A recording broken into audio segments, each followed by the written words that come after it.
जय श्री राम। हम मोहम्मद साहब की कहानी सुन रहे हैं। वो इस्लामिक स्टूडियो में जो उन लोगों ने अपलोड किया है वहीं से ये पार्ट नंबर 7। इसका आज हम लास्ट पार्ट सुनेंगे, ठीक है।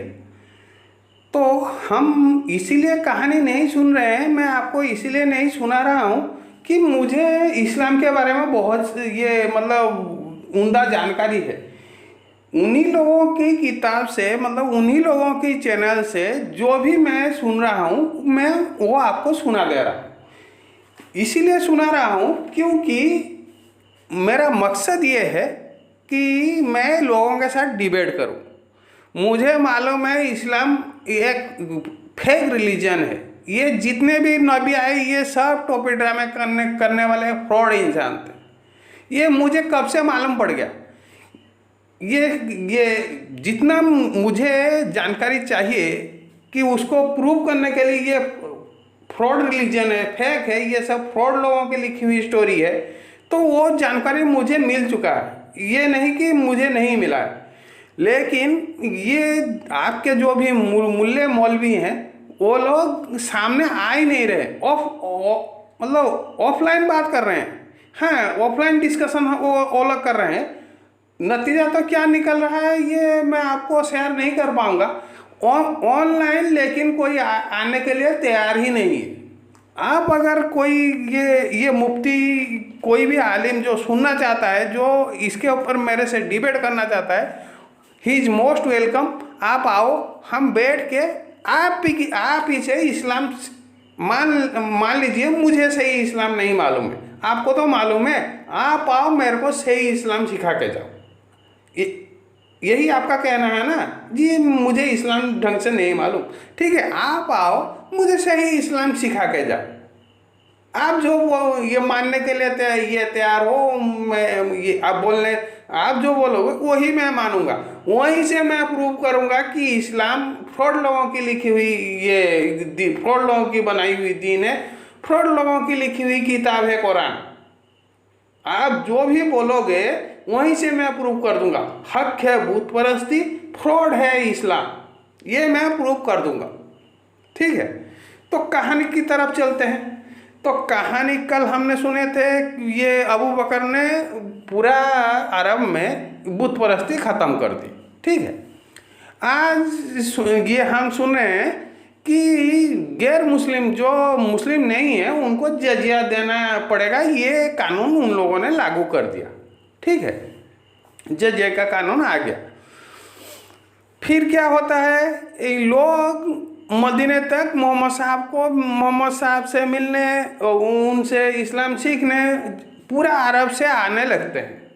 ठीक है, क्योंकि ये लोग तो पावर इन लोगों के पास आ गया है। अभी ये लोग काफ़ी सब्सटेंशियल अमाउंट ऑफ ये लैंड कंट्रोल कर रहे हैं। ये इस्लाम है क्या, ये दीन है क्या, ये समझने के लिए मोहम्मद साहब के पास पूरे अरब से लोग आ रहे हैं।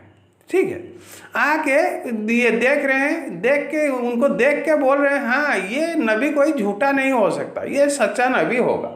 ठीक है, तो ये हमें ये सुनने को मिल रहा है। फिर क्या होता है, फिर मोहम्मद साहब को हज करने का मन करता है। ठीक है, तो वो लोगों को बता देते हैं मैं हज करने के लिए जा रहा हूँ मक्का। तो वो मक्का में क्या हो, ये बात सुन के लोग क्या करते हैं, लोग मोहम्मद साहब के साथ हज करने के लिए जाने के लिए तैयार हो जाते हैं।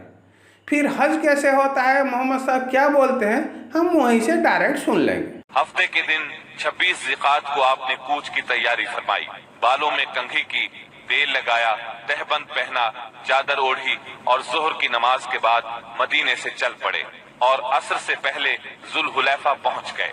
वहां पहुंचकर 2 रकात नमाज़े असर पढ़ी और रात भर खेमजन रहे। सुबह हुई तो सहाबा किराम से फरमाया, रात मेरे परवरदिगार की तरफ से एक आने वाला आया।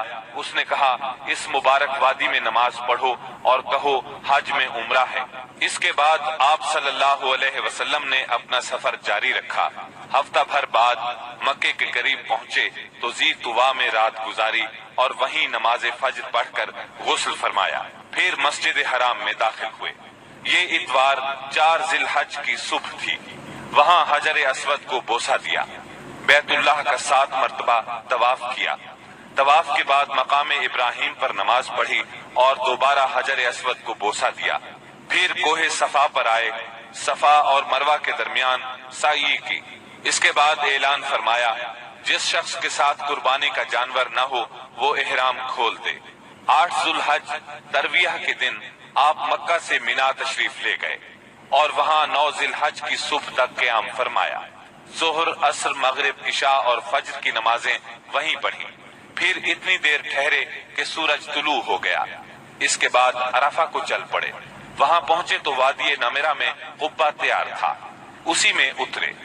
جب سورج ڈھل گیا تو آپ کے حکم سے آپ کی اونٹنی قصواء پر کجاوا کسا گیا اور آپ بطن وادی میں تشریف لے گئے۔ اس وقت آپ کے گرد 1,24,000 یا 1,44,000 انسانوں کا سمندر ٹھاٹھے مار رہا تھا۔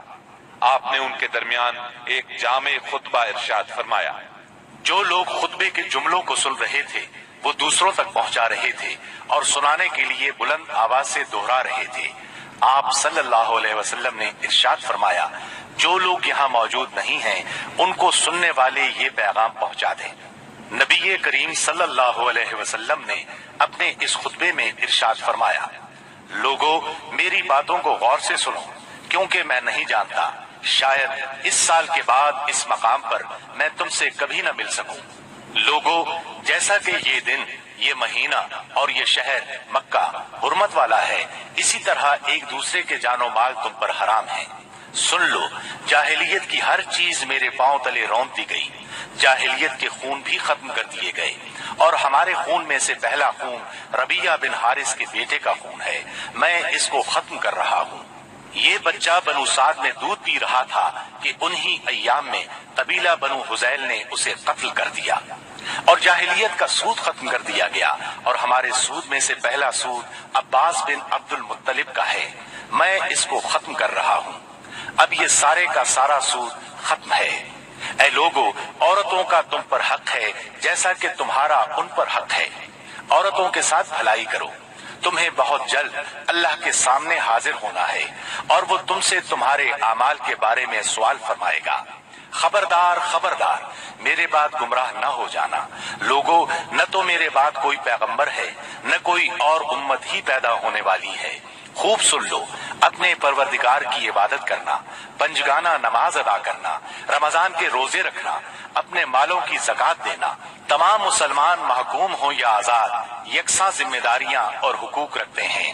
اعمال دین کے سوا کسی کو کسی پر کوئی فضیلت نہیں۔ تم اپنے غلاموں کو وہ کھلاؤ جو تم خود کھاتے ہو، اور انہیں وہ لباس پہناؤ جو تم خود پہنتے ہو۔ ان پر نہ کوئی ظلم کرو اور نہ ان کا کوئی حق چھینو۔ امانتیں ان کے مالکوں کے سپرد کرنا چاہیے۔ دوسروں پر ظلم نہ کرو تاکہ تم پر بھی ظلم نہ کیا جائے۔